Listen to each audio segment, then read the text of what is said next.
Hola chicos, bienvenidos a un nuevo video de Matisi. En esta ocasión veremos un poco sobre la teoría inicial para entender más sobre la estadística. Iniciamos con ¿qué es la estadística? La estadística es la ciencia cuyo objetivo es reunir información cuantitativa relacionada a individuos, grupos, series de hechos, entre otros. En general, es la ciencia que trata de la recopilación, organización, presentación, análisis y la interpretación de datos numéricos, con el fin de realizar una toma de decisiones más efectiva. Tenemos que la estadística se divide en dos ramas. La primera es la estadística descriptiva, que se encarga de la organización, presentación y clasificación de los datos obtenidos de la población que se analiza, pudiendo ser tabulares, gráficos o numéricos. Y la estadística inferencial, la cual busca plantear y resolver problemas específicos, hacer previsiones, generalizaciones o probar una hipótesis sobre determinada característica de la población a partir de los datos de una muestra.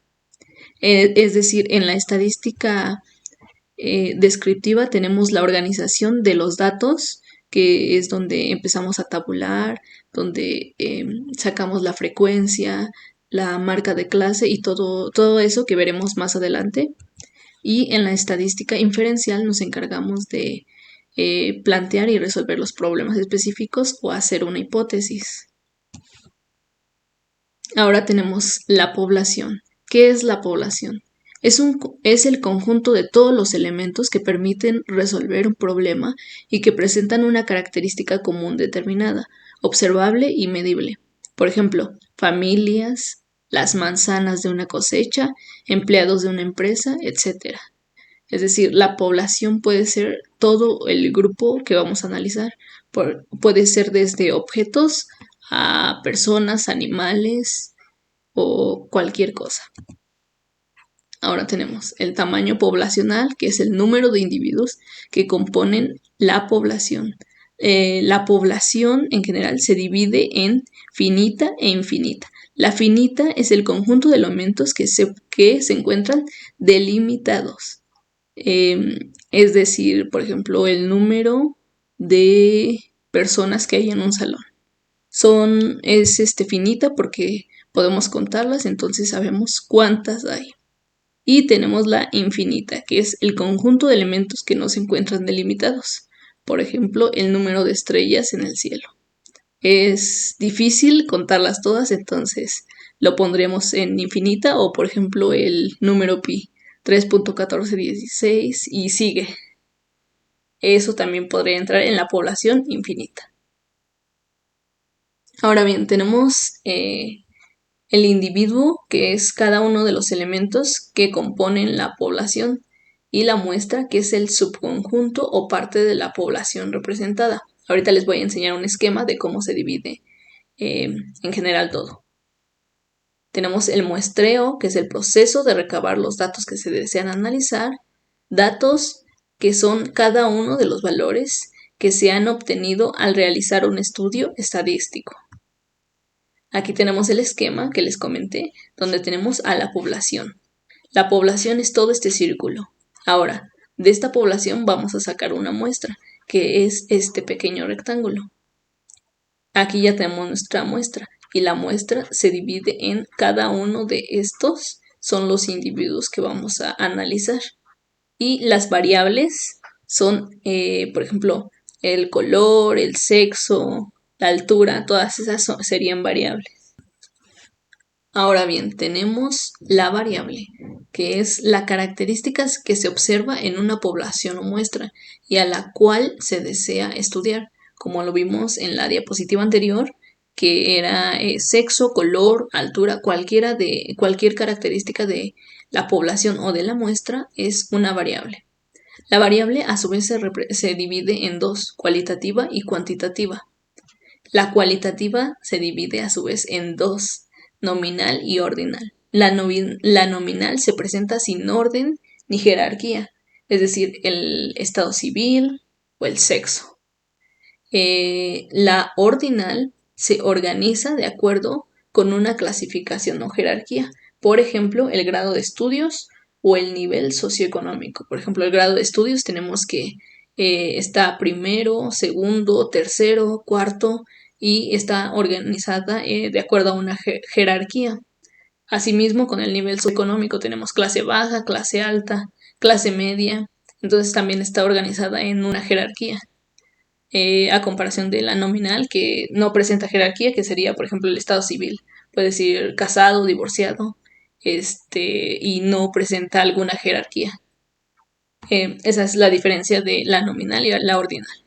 Ahora pasamos a la cuantitativa. La cuantitativa, a su vez, igualmente se divide en dos: discreta y continua. La discreta se expresa con valores enteros, por ejemplo, número de hijos de una familia o número de alumnos en un salón. No podemos partir un alumno a la mitad y decir que tenemos, por ejemplo, 38.5. Solo se presenta con valores enteros. Y la continua, que puede tomar cualquier valor de un intervalo. Por ejemplo, peso y estatura. Aquí sí podemos meter los puntos decimales.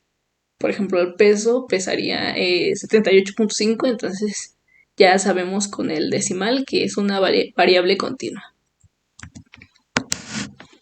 Ahora bien, tenemos la organización de datos. Dentro de estos datos vamos a encontrar la frecuencia, también conocida como frecuencia absoluta, y se representa con F, subíndice I, que es el número de veces que se repite un dato.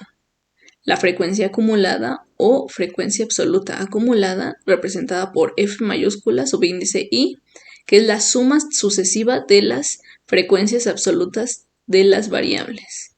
La frecuencia relativa, que es H, subíndice I, que es el resultado de dividir la frecuencia absoluta entre el número total de datos. También puede representarse como el porcentaje.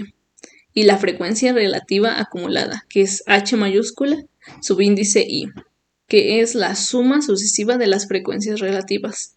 Esto lo vamos a entender más adelante cuando hagamos algunos ejercicios de cómo podemos representar la frecuencia acumulada, la frecuencia relativa acumulada. Ahora tenemos los intervalos. Primero, ¿qué es un intervalo? Pues es un conjunto de números comprendidos entre otros números dados. Es decir, aquí tenemos un intervalo. Este intervalo a su vez se divide en límite inferior y en límite superior. Así se representa L subíndice I y L subíndice S. Límite inferior y límite superior. Ahora tenemos los tipos de intervalos. Primero tenemos el intervalo abierto, representado siempre por paréntesis, que es el conjunto de todos los números reales mayores que A y menores que B. El intervalo cerrado, representado siempre por corchetes, y es el conjunto de todos los números reales mayores o iguales a A y menores o iguales a B. Y el intervalo semiabierto o semicerrado, donde podemos, se expresan con un corchete y un paréntesis o viceversa. Primero puede ir el paréntesis y luego el corchete, como lo tenemos aquí en este ejemplo. Ahora tenemos la amplitud del intervalo, que es la diferencia entre el límite superior menos el límite inferior, que son los que tenemos aquí. El límite superior menos el límite inferior. Esa sería la amplitud del intervalo. La marca de clase, representada como MC, es el punto medio del intervalo y el resultado de la suma de los límites inferior y superior del intervalo dividido entre 2. Aquí lo representé la ecuación, que sería el límite inferior más el límite superior dividido entre 2, que podría ser como el promedio de los límites. Bueno chicos, y este ha sido todo el video por hoy. Espero que les haya gustado. Más adelante les voy a subir los videos sobre las medidas de tendencia central, que es moda, media y mediana. Pero primero me pareció importante introducirlos un poco a lo que es la estadística y los conceptos. Si les gustó este video, denle like y suscríbanse por favor. Si tienen alguna duda me la pueden dejar en los comentarios. Y gracias por ver el video.